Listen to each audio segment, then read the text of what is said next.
Buenos días, mi nombre es Juan Antonio Velázquez y soy candidato al diploma para mayo de 2019.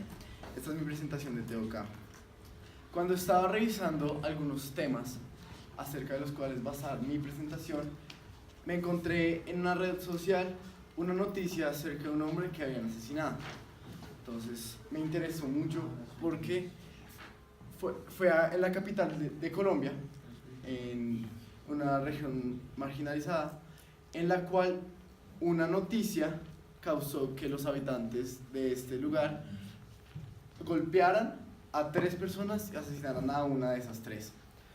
Sin embargo, estas personas después se dieron cuenta de que la noticia era falsa. Entonces, yo al leer esto me pregunté a mí mismo, ¿cómo confiamos en la evidencia? Entonces, al hacer mi análisis, llegué a la siguiente pregunta de conocimiento, que es, ¿cómo se puede evaluar la confiabilidad de las creencias que parten de la evidencia en las ciencias humanas? Yo lo que quiero hacer es evaluar los diferentes métodos que se utilizan para poder evaluar las evidencias basadas en las ciencias humanas. En la presentación veré 3 desarrollos, que son el primero, que es el sesgo confirmatorio, el segundo, que es el efecto de halo o el criterio de autoridad, y por último haré una comparación entre si es mejor obtener el conocimiento de forma grupal o individual. Después haré una conclusión acerca de lo que pude llegar después del análisis. Mi primer desarrollo es el sesgo confirmatorio. Las personas que hacen este tipo de investigaciones tienden a esperar lo que están buscando. Es decir, ya saben lo que quieren cuando realizan las investigaciones. Por ejemplo, primero quiero contarles un poco qué es el sesgo confirmatorio. El sesgo confirmatorio es ver lo que uno espera ver. Yo estaba en clase de economía cuando vimos un ejemplo de estamos viendo los factores que afectan la demanda y una de estas es lo esperado por las personas. Entonces, nuestro profesor nos contaba que en 1973 hubo una crisis del papel higiénico porque un presentador de televisión dijo que se iba a acabar. Es decir, no se iba a acabar, pero al decirlo, todo el mundo entró en pánico y salió a comprar tanto que se acabó. Es decir, el presentador causó la escasez de papel higiénico. ¿Pero por qué sucedió esto? Sucedió porque las personas de Estados Unidos de 1973 estaban esperando a que algo de este estilo sucediera, porque estaban en una situación de escasez absoluta. Por ejemplo, el petróleo, las cebollas, la electricidad y todos esos bienes se consideraban bienes limitados. Entonces, para que tengan una idea de cómo las personas tenían en cuenta su propio estado. Por esto, al ver esto, no dudaron un segundo en creer. Acá se ve como en la economía, que es una asignatura de las ciencias humanas, se ve afectada por los sesgos cognitivos que tienen las personas. Entonces, ¿por qué las personas de Estados Unidos de 1973 cayeron en este comportamiento? Por 2 formas de conocimiento, que son la intuición y la emoción. La intuición porque ellos, al creer y esperar que en cualquier momento cayeran en una escasez de cualquier bien, entonces entendieron inmediatamente que esto era verdad.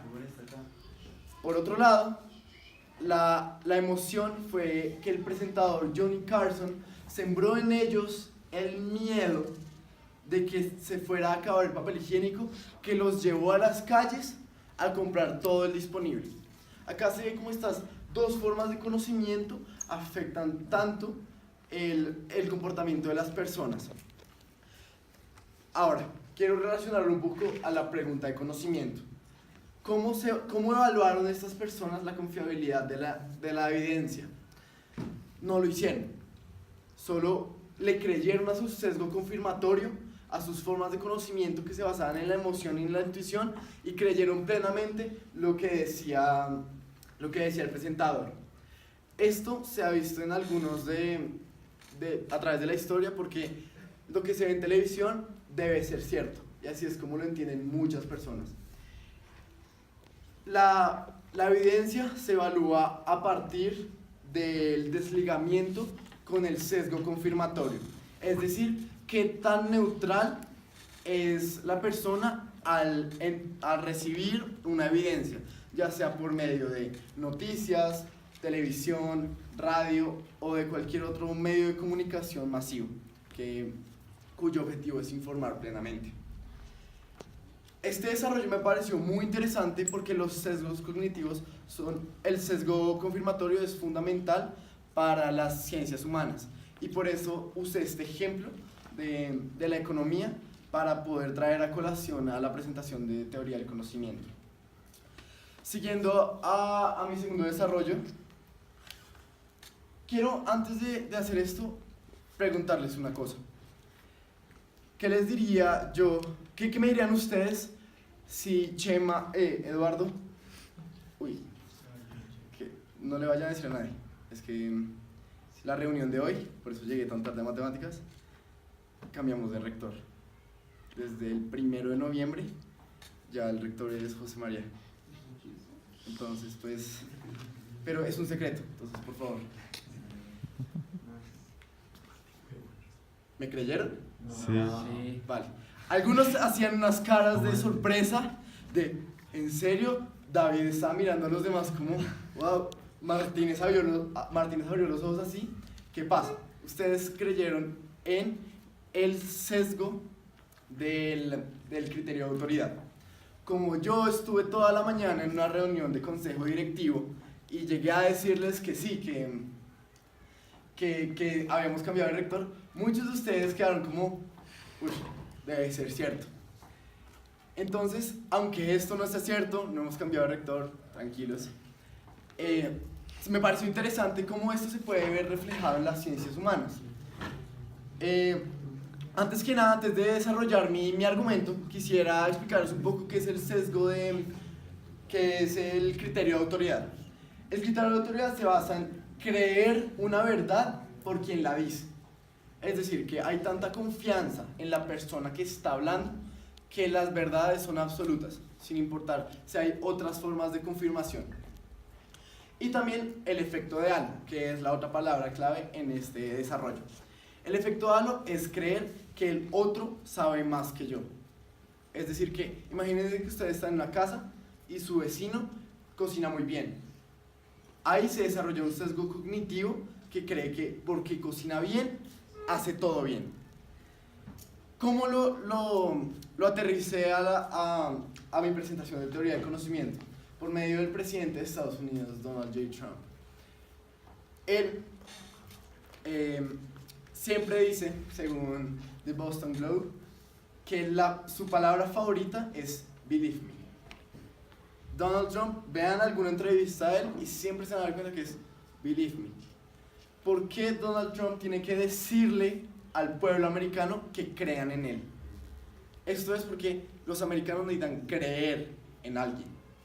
Por todos los escándalos que han ocurrido, de las noticias falsas, de toda esta información que no es cierta, Donald Trump ofrece una salida a las personas para que puedan creer en algo, que puede que sea cierto o no, pero las personas se basan en el efecto de halo, porque si llegó a ser presidente es porque es bueno en todo lo demás. Y gracias al efecto de halo es que las personas confían tanto en las personas con rangos altos. Para aterrizar un poco a teoría del conocimiento, es la psicología.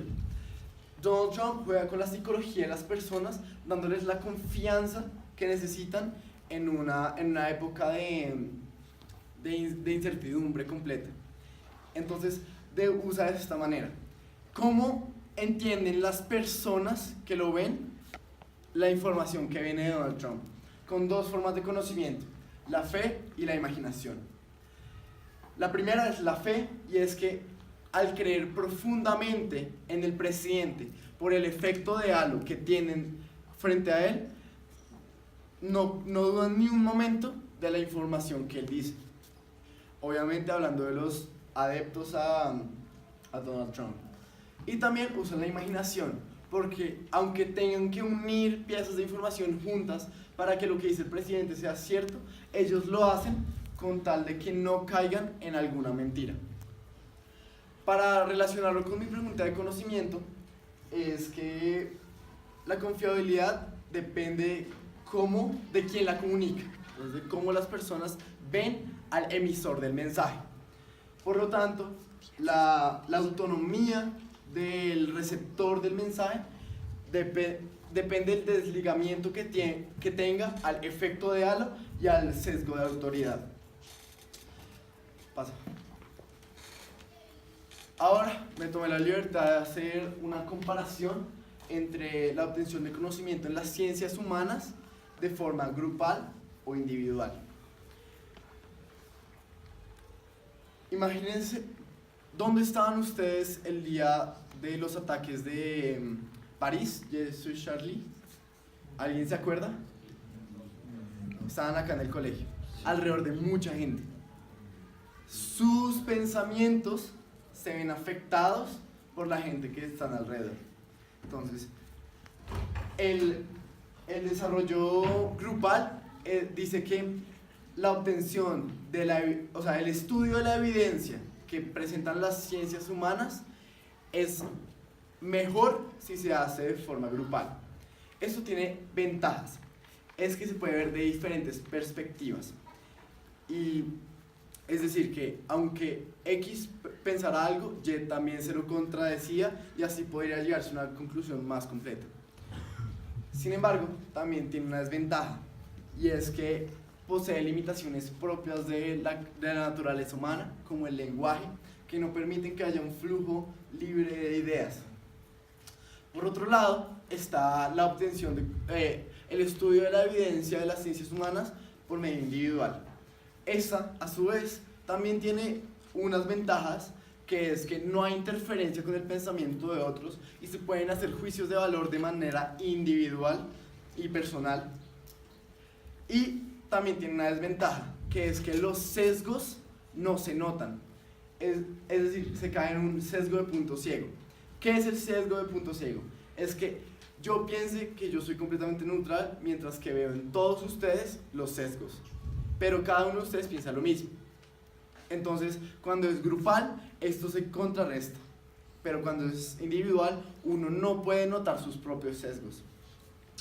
Tras haber estudiado la evidencia de las ciencias humanas, ya sea por diferentes formas de conocimiento, como ya las he expuesto, entonces se ve como los sesgos son partes fundamentales para la obtención de conocimiento y el estudio de la evidencia. Por lo tanto, me gustaría pasar un poco a la conclusión que llegué. Entonces, la confiabilidad de la evidencia en las ciencias humanas se puede evaluar por medio de la presencia o ausencia de sesgos cognitivos. Es decir que entre más pocos sesgos cognitivos existan, más puede confiarse en la evidencia que venga del estudio de las ciencias humanas. Tomando este punto, es mejor hacer el estudio de las ciencias humanas a partir de un grupal, porque al tener todos un sesgo cognitivo de punto ciego, estos, al hacer una socialización de las ideas, se cancelan entre sí. Es decir, Juan le dice el sesgo de Nicolás, que le dice el sesgo a Santiago, y de esa manera cada uno puede evidenciar al otro como sesgado o no. Y de esta manera se puede llegar a una conclusión neutral en los límites que permite la naturaleza humana. Ahora me gustaría aplicar un poco esta conclusión a mi caso de la vida real con el que comencé. Cuando las personas vieron que uno de los tres que había secuestrado a la niña supuestamente y violado, usaron su sesgo confirmatorio. ¿Qué pasa? Uno de estos era venezolano. Y Colombia se encuentra en una crisis migratoria por la gran cantidad de venezolanos y ya existe un rechazo generalizado en contra de los inmigrantes. Por lo tanto, al hacer la relación entre, claro, este es inmigrante, este es malo, este viola a la niña, las personas dejaron fluir sus emociones y atacaron a los 3 hombres, asesinando únicamente al venezolano, mientras que los otros 2, que son los colombianos, todavía tienen signos vitales. Ese es el análisis que realicé del caso de la vida real. Muchas gracias.